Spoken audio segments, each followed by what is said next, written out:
Banyak yang bertanya, keunikan Ramadan di Yaman itu seperti apa? Kalau perbedaan malam Lailatul Qadar nih di Indonesia sama di Yaman, mungkin kira-kira apa? Pernah nggak antum mendengar ada orang yang bisa sholat malam itu 100 rakaat satu malam? Wah, luar biasa itu. Nah itu susah.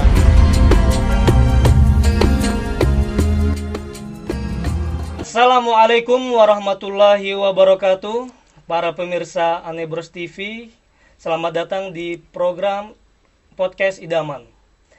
Indahnya Ramadan di Yaman.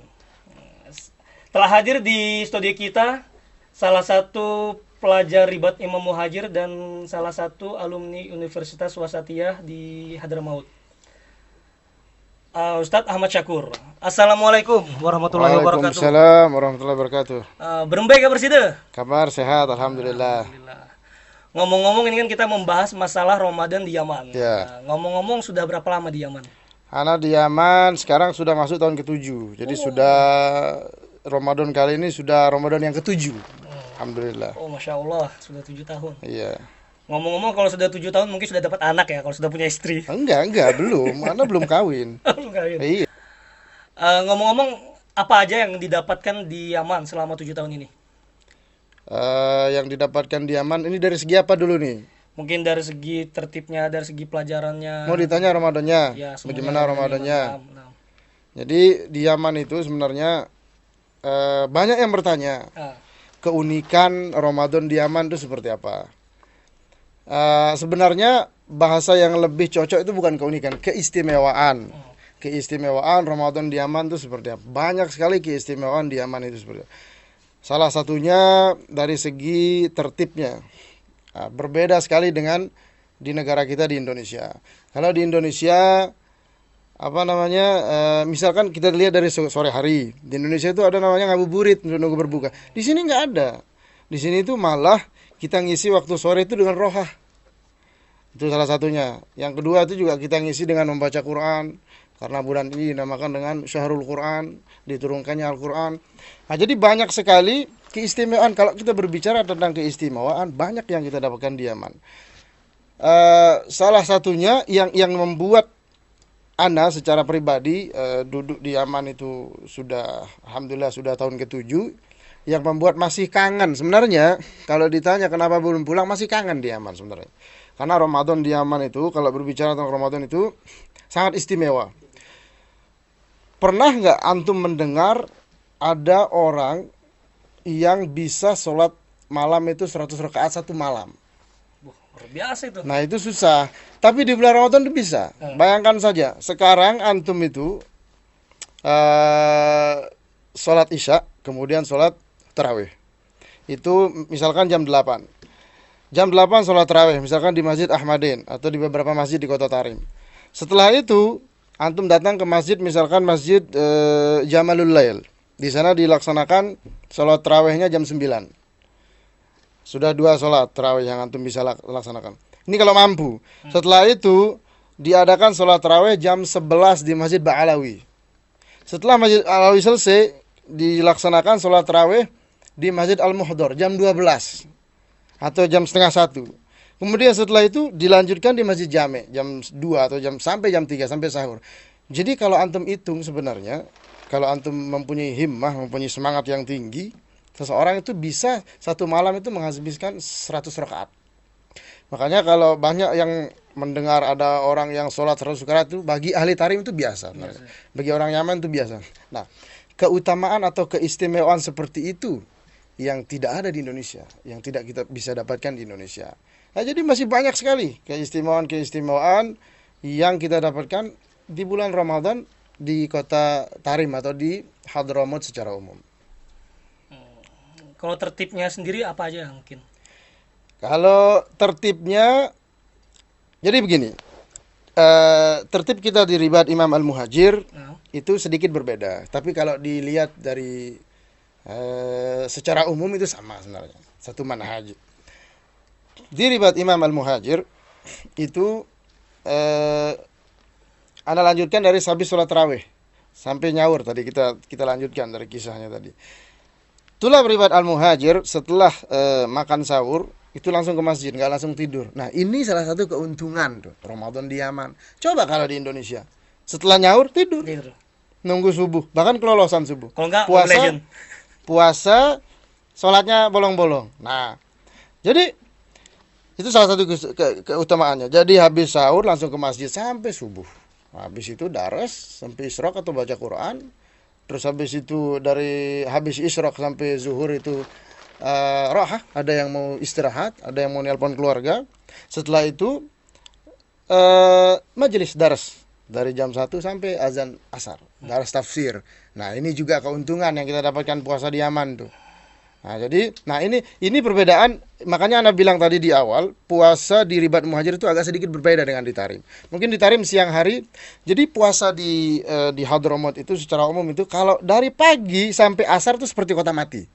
Jadi kalau ini bedanya ya. Jadi di Yaman itu berbeda Ramadannya dengan sebelum Ramadan.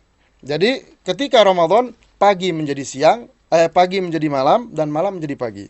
Kenapa bisa seperti itu? Ketika di luar bulan Ramadan, para penduduk Yaman atau Hadramaut, ketika malam hari mereka istirahat. Tapi kalau di bulan Ramadan, malam hari mereka ibadah. Nah, kebalikannya, di pagi hari mereka tijarah, mereka muamalah, mereka tasarrufat, mereka melakukan segala hal di luar bulan Ramadan itu. Tapi kalau di bulan Ramadan, di pagi hari, siang hari istirahat. Jadi kebalik, pagi jadi malam, malam menjadi pagi. Itu gunanya apa? Mereka itu istirahat pagi supaya malamnya, supaya mereka mengerjakan malamnya. Jadi malam itu banyak kegiatan tarawih di sana, tarawih di sini.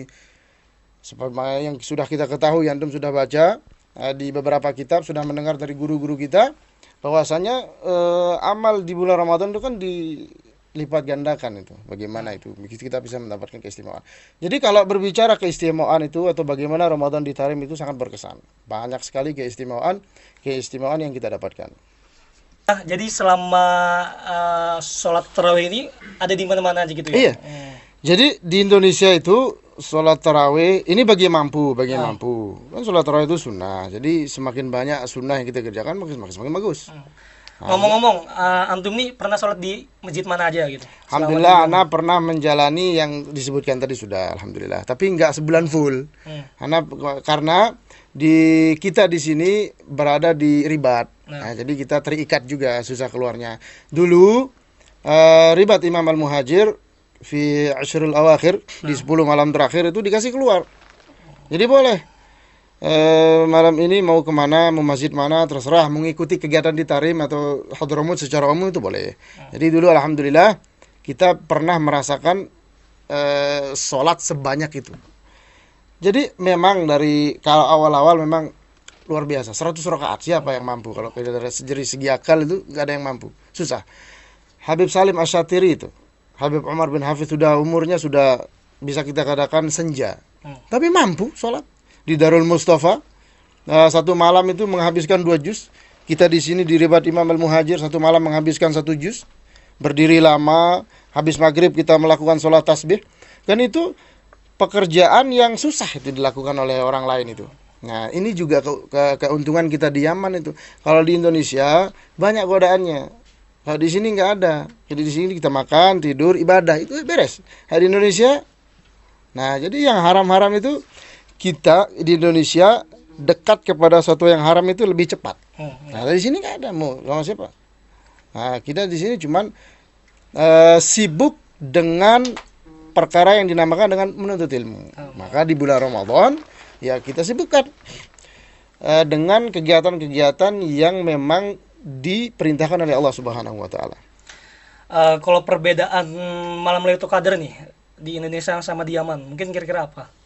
Lailatul Qadar itu sebenarnya dari garis besarnya itu cuma Allah yang tahu. Nah, dari segi kapan ininya sebenarnya sama. Lailatul Qadar itu jatuh di malam ini. Kalau kita berbicara masalah perbedaan, ya sama aja sebenarnya. Di mana saja.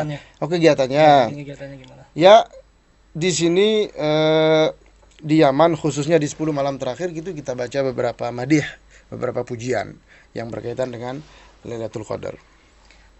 Oh, jadi luar biasa banget ya di Tarim ini bisa kita mengerjakan sholat sampai 100 rakaat. Nah, ini bagi yang mampu ya, Bagi jadi anti iman. bagi para pemirsa, para penonton yang berada di Indonesia yang masih bingung mau menuntut ilmu kemana, ahsan menurut ana, menurut Al-Fakir, hatta menurut guru-guru kita itu antum ahsannya ke Hadramaut Hadramaut. secara umum. Terserah mau ke mahat mana, mau ke madrasah mana, itu satu manhaj. Supaya apa? Supaya antum itu bisa menikmati yang pertama, faedah pertama paling besar salat. Yang pertama, faedah paling besar menuntut ilmu di luar negeri itu adalah pengalaman yang pertama. Jadi kita untuk sekolah di luar negeri itu melatih skill. Hmm. Ya, jadi ini salah satu bonusnya juga yang kita dapatkan. Lebih-lebih kita di bulan Ramadan. Mungkin itu saja yang kita bicarakan. Terima kasih telah berhadir di studio kita di Andi Bros TV. Mungkin tahun depan insya Allah mungkin sini lagi. Insya Allah. Diundang. Karena masih di sini insya Allah tahun depan ya. Oh, nggak ada rencana mau pulang? Enggak ada. Nggak ada. Masih jadi tulap di sini. Masya Allah. Masih menuntut ilmu. Oke, jadi itu aja. Mungkin terima kasih telah mengikuti dari awal sampai akhir perbincangan masalah Ramadan di Yaman. Mungkin itu aja. Kalau ada kesalahan dari kami, dimaafkan. Assalamualaikum warahmatullahi wabarakatuh.